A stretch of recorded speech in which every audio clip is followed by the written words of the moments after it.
to shift from this a minute, because looking from a bigger perspective of where we are as a country, how is it that we are so divided? What has happened to us that we have this political war? Are we too attached to the politics in our personal lives to where the outcomes are going to affect us so severely that we have to have such tension?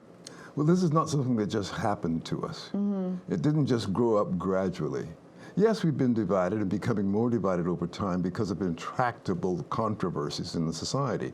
You cannot take the position that the American founding was racist, incurably defective, while someone else is insisting that the founding was in fact the last best hope of mankind, and expect you're going to resolve that by some middle position. So that's intractable, and those kinds of fights have been growing over time.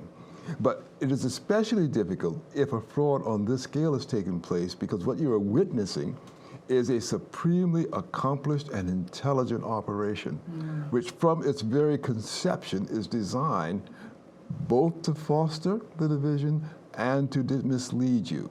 So you don't have a way out of it if you're in the hands of people who are in fact directing it.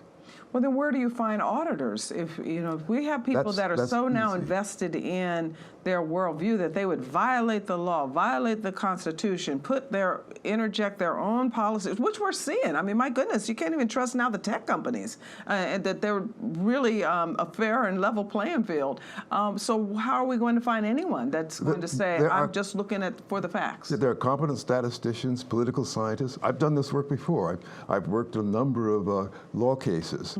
Voting rights, election law cases, where I've served precisely that function. So I know how it's done. It's easy to do.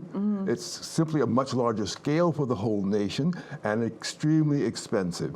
I would estimate that it would take 4 weeks and somewhere north of $74 million to perform such an audit. Well, as much as was thrown into this last election, that doesn't sound like a whole lot of money. And as with what's at stake, it doesn't sound like a lot of money, because we're talking about governing over a $4 trillion economy in the middle of COVID and in the middle of such tension, and people really wanted to spend more. But then how many of these types of auditors, because I know that you served, on the Commission for the Humanities, and then also as a chairman of the Civil Rights Commission. Where do you find that number of auditors? Where are they? Oh, they're trained scientists about. This is an expert thing. This is not a question for legal auditors. But then why aren't we hearing from them? Why is it that now all of the discussion in the news is that we're going to have this political fight because the president won't leave and he's lost? Because the political operatives don't know and don't understand. They actually have no role to play in an audit. The lawyers don't have a role to play in an audit. It's a matter for experts. And only if those who are interested turn to the experts and ask them to take it in hand can that be done. But there are many such experts, and I could assemble a team of experts to do this in very quick order. Now, do you think then, or are you saying the election is not over then? People are saying the election is over, and then others are saying, look, the electoral the college hasn't even been seated yet, so of course the election is not over. But yet the media has called the election over. What is it? Yeah, it's the media trying to put the stamp that quiets the public on the whole process. The Electoral College sits on December the 14th, so it's not that far away. There's no way an audit could be completed before that. So the real question is, do we want to know the truth, not do we want to stop the process?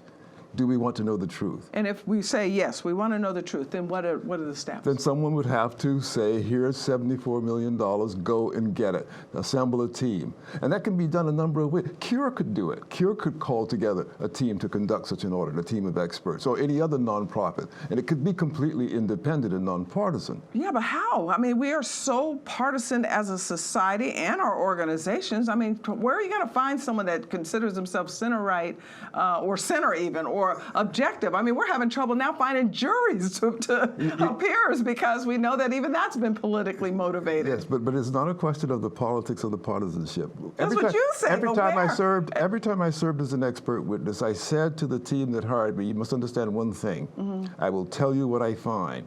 If it serves your purpose, that's fine with me. If it doesn't, that's fine with me. Dr. Allen, and that's the way the work is carried out. Well, I wish I could be that comfortable, but we heard that about the Mueller. We all know these are experts. We heard that every time we hear about experts that we have them, whether they're at the Justice Department, or we can't trust the FBI anymore, the CIA, everything it seems to have has been politicized and is unraveled, including even our So Supreme you're Court. describing the way in which confidence in the society and its government has been undermined Yes. by intelligence operatives and others who've Yes. taken advantage of us. Right. That doesn't mean there isn't a thing called expertise. That doesn't mean there is no science. There is a science, there is expertise, and it can do the job, and it's the only way this job can be done. Well, I hope that you're right. I hope that this is the direction that we will go in, because right now we're looking at such tension that's spilling into the streets. I keep thinking about what happened right before the Civil War, as all of our audience knows, because I keep mentioning that. But when we think about what has become so politicized in areas we didn't expect, how in the world did even COVID become politicized to where now we want to know the party affiliations of the doctors and the scientists that are working on vaccines? This is, I wish I could be confident in what you're telling me, and I hope that is true, and I hope that somebody will do something about it, but I'm just not sure that we haven't already crossed that. Well, what I have to say to you in that regard is, look, the question for us is not whether somebody will become president January 20th. Right. It's indifferent who takes the office. The question is, the dead body we're talking about here is the body of the electorate. I know. And the pool of blood is the ghost voters. Wow. And therefore, the question is how important it is to find that out. And that ought to become the focus. I think so too. I really believe that, because when you talk about perhaps 30 million people that we don't know who they are, where they are, or how it was that they cast a vote, and now things are so razor thin and there are two specific political worldviews on the table, this is extremely serious. So I'm hoping that Yes, all of the is. American people would want to know where we are with this.